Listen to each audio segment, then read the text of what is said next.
चंद्रपूर जिल्ह्यातलं ताडोबा म्हटलं की आपल्या डोळ्यासमोर वाघ येतो। इथे येणारा प्रत्येक पर्यटक हा वाघ पाहण्यासाठीच येतो।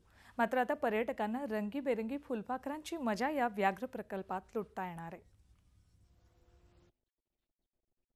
चंद्रपूर जिल्ह्यातील ताडोबा व्याघ्र प्रकल्प वाघांसाठीचं पर्यटन स्थळ।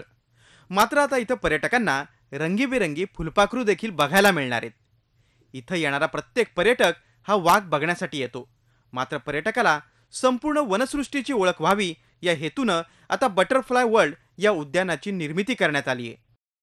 पर्यटकांना माहिती देण्याचा उद्देश, त्याचसोबत इथल्या गावातल्या लोकांना रोजगार देण्याच्या उद्देशाने हे बटरफ्लाय गार्डन तयार करण्यात आले आहे। या बटरफ्लाय गार्डनची अजून सुरुवात व्हायची आहे, उद्घाटन व्हायचं आहे। तरी पण आजच्या परिस्थितीत तुम्ही बघाल तर बरेचसे बटरफ्लाय इथे दिसतात। या बटरफ्लायच्या माध्यमातून इथल्या गावातल्या 5 लोकांना रोज रोजगार मिळत असतो। 12 महिने आम्ही इथे माणसं ठेवलेले आहे गार्डनची देखरेख करणे आणि बटरफ्लायची माहिती देण्यासाठी आम्ही वेगळ्याने गाईड तयार करणार येणार आहे। निसर्गानं आपल्याला अनेक सुंदर गोष्टी दिल्यात, मात्र त्याचा अनुभव घेण्याचा मार्ग उपलब्ध नसतो।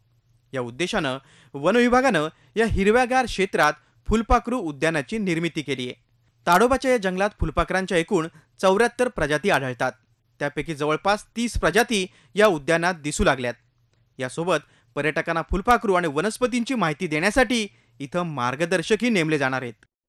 पर्यटकांना वाघासोबतच फुलपाखरू किती प्रकारचे असतात व कशा प्रकारे असतात, विविध रंगांनी नटलेले लहान मुलांपासून तर थोर वृद्ध सगळ्यांनाच मोह पाडणारे असे हे फुलपाखराचे रंगीत बेरंगी बघायला मिळतात।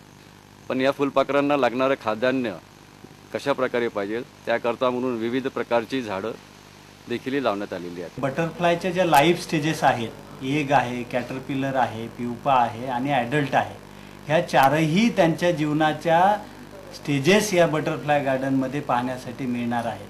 त्याच्यामुळे विद्यार्थ्यापासून तर मोठ्यांपर्यंत सगळ्यांसाठी हा एक महत्त्वाचा शिक्षणाचा भाग असणार आहे आणि अपेक्षा आहे की सोबतच बऱ्याचशा बटरफ्लायच्या स्पीसीज प्रत्यक्ष या ठिकाणी पाहायला मिळतील। संपन्न अशी ही निसर्गसृष्टी आणि त्यातील जीवांचं संगोपन, त्यासोबतच स्थानिकांना रोजगार उपलब्ध करून देणारं हे विदर्भातील पहिलं फुलपाखरू उद्यान असेल। त्यामुळे ताडोबात येणाऱ्या व्याघ्रप्रेमींचा अनुभव आणखी आनंददायी होणार यात शंकाच नाही। आशिष आंबाडे, झी मीडिया, चंद्रपूर। झी 24 तास रहा एक पाऊल पुढे।